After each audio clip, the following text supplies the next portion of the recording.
Hi, everybody. Welcome to another edition of Packers Unscripted from Packers.com. I am Mike Spofford, joined by my trusted colleague wearing his brand new glasses, Wes Hodkiewicz. We're coming to you here from our studios at Lambeau Field. Wes, it's time to talk Packers Seahawks here. The Seattle Seahawks will be coming to Lambeau Field for a Sunday 3:25 p.m.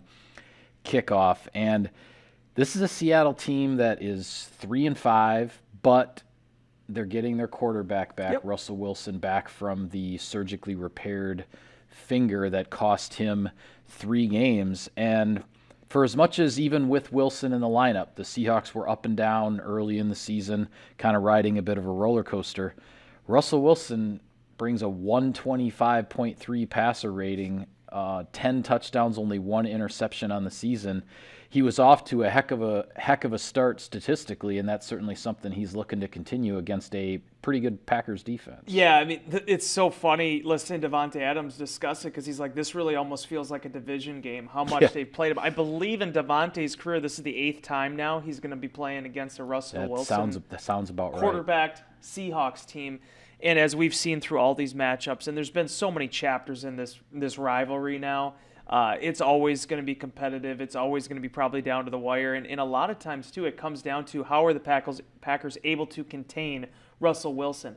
Historically speaking, the games in which they've been able to really put a hat on him, they've played really well. The results have been in their favor. But when he gets going, man, when he gets moving, when he gets creating plays out of the pocket, and he extends things, that's where he can really hurt you. And as we're learning about the Seattle offense in this era now, whether it's DK Metcalf, whether it's Tyler Lockett, they have weapons that can really hurt you.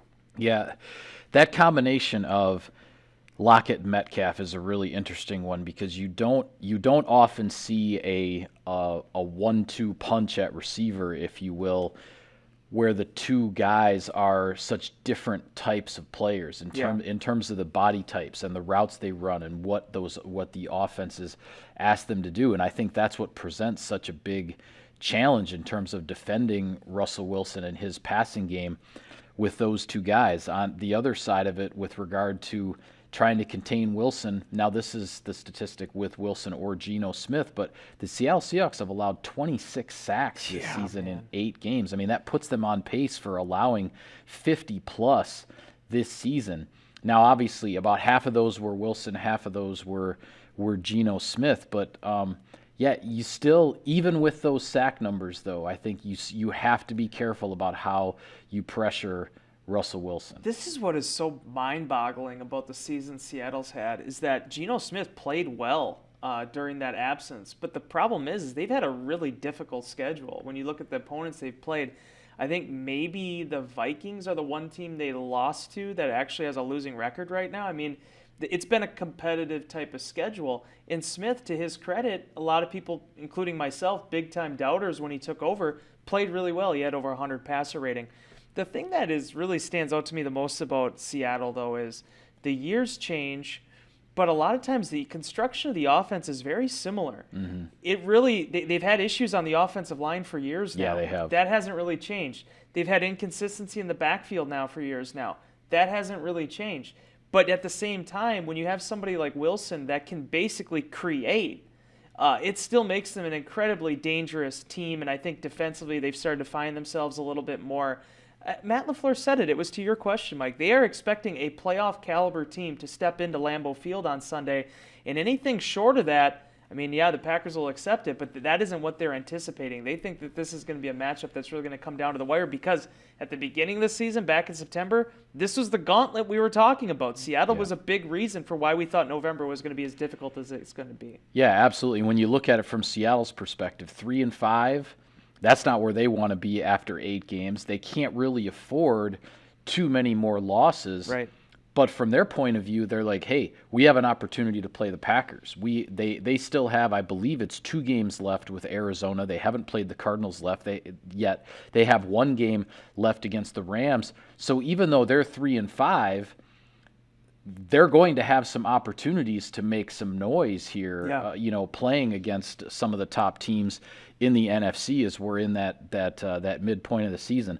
I wanted to get back for a second to that receiver tandem, Lockett and Metcalf. And I know we're not exactly sure what's happening with Eric Stokes. He missed the last game for the Packers. Limited on the injury report as far as Wednesday's practice for Green Bay was concerned. So we'll see how that plays out. But how do you think the Packers go about defending Metcalf and Lockett? Are they just going to have the corners play their sides and you just match up that way? The reason I ask is because we talk about this a lot, and it always seems very rare that the Packers try to just match up, a certain DB. But then we saw Eric Stokes against the Cincinnati Bengals pretty much was kind of matched up against Jamar Chase for the vast majority of that game. So it just makes me wonder. But again, Stokes, his status is uncertain here. He saw a lot of Terry McLaurin as well. I don't know if it was down for down, snap for snap, but he played him and kind of traveled with him a little bit on the field too in that game against Washington. So Stokes, that possibility's there. It really, Mike, we don't know what the knee is, right? Yeah. I mean, it was one of the more unique things I think I can remember, other than maybe an illness. I remember Brian Bulaga, I think, dropped out with the flu, right? And then that's where Jared Valdir had to start a couple years ago, like 90 minutes before the game. Yeah. I believe it was the flu. If not, I'm sorry, Brian, for misreporting. But I don't remember an issue where a guy actually, like a cornerback, a guy at a fitness position, a finesse position, where he has to go out of the lineup because of a pregame injury. So time will tell. I mean, maybe he was limited. We'll see what the injury report says later this week.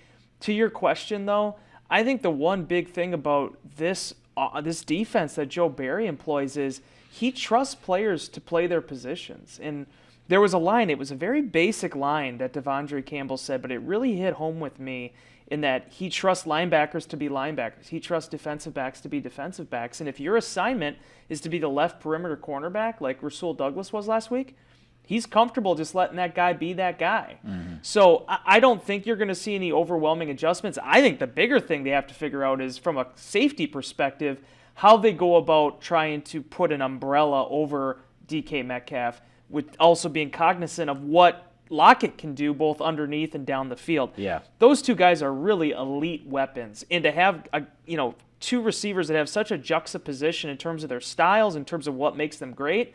Devontae Adams even talked about it when he was asked about, hey, can you steal anything from DK Metcalf's game? You really can't, because the guy's 6'5", and as he said, 290 pounds. He's a very unique player to his own skill set. So 290, that was pretty. That funny. was a really good line. That was funny. Very actually, solid. Yeah. But that being said, you look at the photos of him, you absolutely believe it. So I'll tell you this, man, it's going to be a challenge, but I think really it's going to be more on that back end and how they want to blanket these guys and how they want to cloud them, as opposed to what cornerback, Stokes available or not, is going to be the one drawing those assignments. Yeah, I think it's interesting with that pair of receivers, because they are so different physically, yet both of them can beat you deep. Yeah. And both of them can take a short pass and get a lot of yards after the catch. And you just don't see that wide array of abilities from two guys that look physically so different on the field. On the Packers side of things, Wes, David Bakhtiari, the 5-time All-Pro left tackle, was activated from the physically unable to perform list. His 3-week roster exemption, from when he started practicing to where he did not have to count on the 53-man roster. That 3-week exemption expired, so the Packers had to make a decision, activate him or not. So he is on the 53-man roster. There hasn't been anything definitively said as to whether he is going to start at left tackle on Sunday. But we heard from Elton Jenkins, and as I wrote on our website, you can check out the story on Packers.com. Elton Jenkins is ready to move wherever the Packers need him to move, right? And even joked that he thought maybe he was going to be the backup quarterback last week until Blake Bortles was brought in. But I also like how he said Blake Bortles, not Blake or Bortles. He's like, and then we signed Blake Bortles. It's like, that made me chuckle. Yeah. But Elton's ready to line up wherever the Packers need him when Bakhtiari is ready to go, whether that is this week or down the line. I will say this. As it relates to the Packers, as it relates to guys coming off of significant knee injuries or any injury, we saw with the collarbones with Aaron Rodgers. The day that player runs out of the tunnel at Lambeau Field, or it's maybe potentially a road game, I have full 100% confidence that guy is ready. I think that has been proven with Pat McKenzie, with this training staff here. they are not going to put a guy out there who isn't ready to play. So that's not about David Bakhtiari. I'm sure if David Bakhtiari had his druthers about this whole situation, he probably would have played in the last preseason game. Yeah. But the fact of the matter is they needed to be able to give him this window once he started practicing again to simulate these practices, to get him ready for playing 70 offensive snaps. That's all a part of the process just as much as rebuilding up the strength in that knee was. But I'll say this, Mike. To have a guy like Elgton Jenkins step up, and then also an honorable mention to Yosh Nijman being able to eat up 3 games as well. The Packers went 7-2, missing their 5-time All-Pro left tackle. That's not to say they didn't miss him. They still missed him mightily because I think this offensive line is better when you have Jenkins and Bakhtiari both there. But to be able to stem this tide, I think that's something, regardless of what the final record is of the season, regardless of whether or not the Packers hoist up a Lombardi trophy, Elgton Jenkins and Yosh Nijman to be really proud that they were able to get them this far because it shouldn't have looked this easy. Yeah. Teams lose not even guys of the caliber of David Bakhtiari, and it can be an absolute disaster. The Packers were able to keep this thing going, and if you get Bakhtiari, you got back MVS last week, you got back Kevin King, you get Bakhtiari back, Jair's being around practice again, doesn't have a sling on. Yes, number 23 hanging around. Zadarius Smith is back in Green Bay. Yeah. Easy for me to say. Every single guy that they add back into the fold of this caliber, it's going to make this team better for the long run. Yeah, no, I hear you. And obviously we will see what the Packers decide to do when Bakhtiari does come back with regard to Elgton Jenkins. The first decision is, do you put Elgton Jenkins at left guard, which is his Pro Bowl position, even though maybe he was headed for a Pro Bowl at left tackle, I don't know. Or because Josh Myers is still out and Jenkins was your guy who filled in at center last year when Corey Linsley went down for 3 games late in the season, do you put Elgton Jenkins at center? And then, obviously, you're sorting out amongst Lucas Patrick, Royce Newman, John Runyon, those other interior guys, who will be your best 5 in the starting lineup. So the versatility that Elgton Jenkins has gives the Packers a almost an unmatched luxury in this game when it comes to injuries on the offensive line. And obviously other guys are cross-trained at different positions as well. But as Adam Stenovich said last week, all you have to do is give Elgton Jenkins a couple days of practice at any spot on the offensive line, and you can put him out there in a game, and you know he's going to do just fine. Yeah.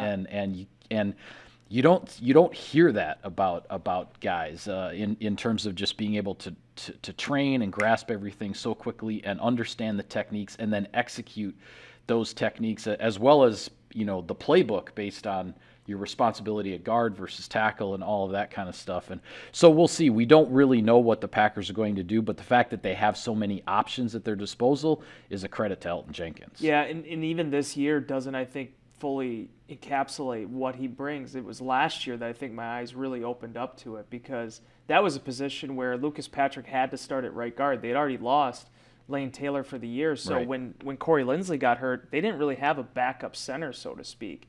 It needed to be Elgton Jenkins, and the guy slid in there and in 3 starts played at a Pro Bowl level at that position too. So you hope at some point you're going to see a relatively healthy line, that Josh Myers can get back at some point this season and the Packers start to look more like themselves again. But to be able to do what they've done in spite of all these injuries, it has been probably one of the top 5 storylines, I'd say, as far as this Packers season has been concerned. Yeah, absolutely. Well, a shout out to our sponsors here, Wes. Sirius XM NFL Radio delivers hard-hitting analysis and up-to-the-minute NFL news that true football fanatics need 24/7, 365. And at Cousin Subs, we have something for everyone, like our Wisconsin cheese curds, mac and cheese, golden fries, and creamy shakes, all paired with your favorite sub or sub in a bowl. Cousin Subs, we believe in better. All right. Last thing before we move on to the other games around the NFL in Week 10, the keys to victory here for the Packers. When you look at this game, Packers are starting a stretch here of 5 out of 7. 5 of their next 7 games are at Lambeau Field after this stretch of playing 4 out of 5 on the road. What do the Packers have to do to get back into the win column after taking a loss last week? It goes back to what your key to victory was last week. I think they have to protect the football, and I think they need to take the football away. Seattle is one of the more unique teams I think I've ever seen, this particular team this year. They don't give the ball away, but they also haven't really taken it away this season. They only have 3 interceptions among 34 defensive passes defensed. And I believe they all belong to Quandre Diggs. Yeah, they do. Diggs has all their interceptions. Yeah, and again, it's a good defense, but their inability to take the ball away, I think, has been one of the reasons why you've seen all these yards being put up against them this year. And offensively, though, they only have, 4 giveaways?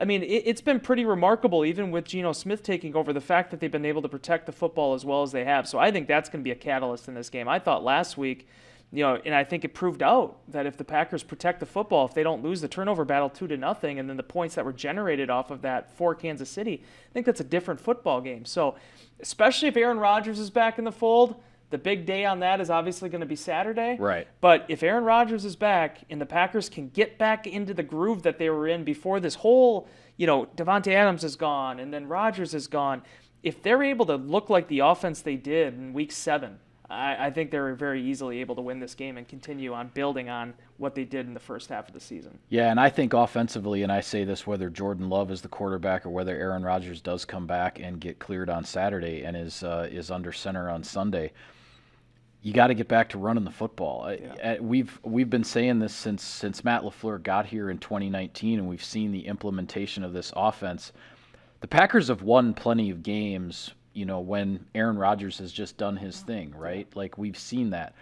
But when this Packers offense has been at its best is when the running game is the foundation and it sets up the play action and it just opens up so many more things for the quarterback, and especially when that quarterback is Aaron Rodgers with his mastery of the offense and what is going on. And we've heard Matt LaFleur many times when he's critical of himself about his game plan, his approach, and he says, yeah, I got away from the run too early. When we've heard him say that, he's usually made a recommitment to it again right after that. I think the Packers are going to come out on Sunday with Aaron Jones and A.J. Dillon, whatever rotation, whoever's going to be first, second, whatever. I think the Packers are going to show that commitment to the run game on Sunday. And I appreciate that they probably weren't going to be able to run the ball 35 times against Kansas City, with Kansas City playing as many guys in the box as they were with their single high sets. which you can do when it's a guy's first start as opposed to Aaron Rodgers at quarterback. But the encouraging thing about what they did accomplish was they still moved the ball really well against a loaded box. Yeah, they did. And that's a credit to both Aaron Jones and A.J. Dillon. They both had some nice runs in that game. But I go back to, and Mike, I want to say it's Detroit, correct me if I'm wrong, but that was the game where I believe A.J. Dillon just took over in the fourth quarter. Like the fourth quarter or the 4-minute offense just kept pounding the ball. This kid can take it. He did it at Boston College. I want to see more of those opportunities for. I think A.J. Dillon's earned them to be able to continually get those reps, and then being able to be really pragmatic about how you utilize Aaron Jones. I want to see more of the pony packages. I want to see the offense run more through those guys, because I think one of the issues they've had in this first half of the season is trying to get the play action going, because we haven't seen it in the same form that we did last year. If that happens, and I still think there's a lot there for this Packers offense to accomplish this season. I agree. I really believe that that's going to be what is going to put them over the top, because right now, the defense has to be able to still weather these injuries and keep building. But this is the best Packers defense I've covered in my time here. It just is. And it's not. I'm not saying it's the most talented. I'm not saying that but the way that they're playing is they're playing dominant football. And I think it's right there for Green Bay right now from a championship perspective. If they can get some of these things squared away with the offense and get this thing rolling, and obviously the special teams considerations as well, it's all there. Yeah, and you're playing at home here for this next stretch of games to keep yourself where you are in those NFC rankings and with regard to the NFC North. As far as the division is concerned here, Week 10, the Chicago Bears on a bye. Minnesota Vikings with another tough one. They're on the road. They're on the road out at Los Angeles to play the Chargers. So the Packers with that 3.5 game lead in the NFC North. As far as division hopes are concerned, Minnesota has to feel like now that its back is against the wall. Yeah. The Vikings have got to start stacking some victories to be able to put any pressure on the Packers. Obviously, they're playing the Packers very soon coming up here, but this is a tough road trip for the Vikings. I didn't mean to interrupt you, but I forgot that Chicago was on a bye this week. You and I always discuss the whole thing about like, oh man, go that last game before the bye week from an insider inbox perspective. You always want to, either a victory or a nice performance. Man, oh life, the Bears get to stew over that one for that 13 days. That's amazing. That Monday night loss in Pittsburgh is the one they have to sit on for 2 weeks now. That's there's not enough breath mints in the world to get the taste out of that one out of it. But Minnesota perspective, this is a really difficult matchup for them. Yeah. And certainly going into LA is not like a lot of other teams. I don't think it's going to be a noise barrier issue there for them, but they do need to find a way to win some of these games because they've played a number of teams tough this year, but they just haven't been able to close this thing out. Credit to them. It's a difficult schedule. It's been a really tough year for them as well with how things have lined up. But at some point, if they're going to make a run at Green Bay here, they have to pick up some W's. And from Detroit, having to go to Pittsburgh now, they got a week to kind of regroup a little bit, you think? I heard a little birdie told me that Tim Boyle was maybe potentially designated to return. Hey, Lions! It sounded like they opened the practice window as far as bringing him off of injured reserve. So yes, we will see what happens with the laser show. Number 12 in your programs, weeks. Number 1 in your hearts. Yeah, just saying. Well, elsewhere in the NFC, just to give folks a sense of what else is going on amongst those other contenders, Atlanta is playing at Dallas. Arizona is hosting Carolina, and Carolina going through all sorts of quarterback stuff and everything right now. Tampa Bay is at Washington. Both of those teams coming off a bye. That's actually a playoff rematch game from the first round last year. And then the Rams are at San Francisco on Monday Night Football.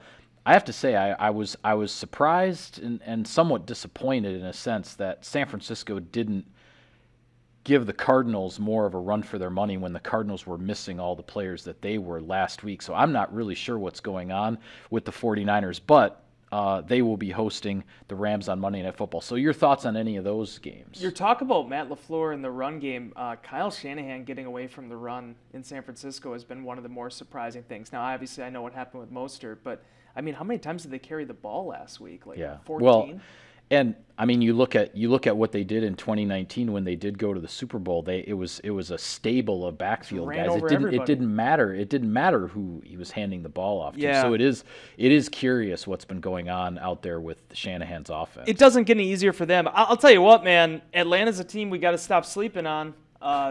They're making a run there, and Arthur Smith, I believe in him. I think he's utilizing his weapons. Matt Ryan, NFC Offensive Player of the Week, I believe. Matt Ryan, when this thing's all said and done with Matt Ryan, he's gonna have one of those careers where it's like, man, when he was great, he was great. Yep. And then when it wasn't working out, it wasn't working out. I mean, the contrast between winning and losing seasons on the end of his resume is gonna be something interesting. But I think Kyle Pitts has given them some more energy. Yeah.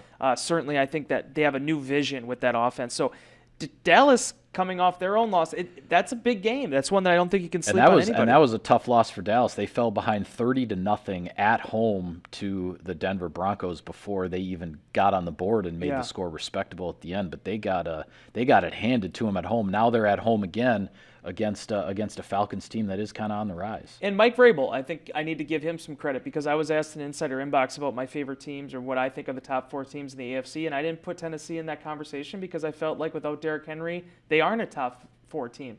Last week they looked like it, and now they're going to be taking on the New Orleans Saints, hosting them. I think these are the moments where head coaches really, prove their weight, in terms of what they can accomplish. And 7-2, the Titans are what they are, and even if they don't have Henry, they're still trucking along. Yeah, absolutely. Well, with that, we'll call it a wrap on this edition of Packers Unscripted. Be sure to follow all of our coverage of the team and everything from Sunday's game at Lambeau Field against the Seahawks. We'll have it all for you on Packers.com. For Wes, I'm Mike. Thanks for tuning in, everybody. We'll see you next time.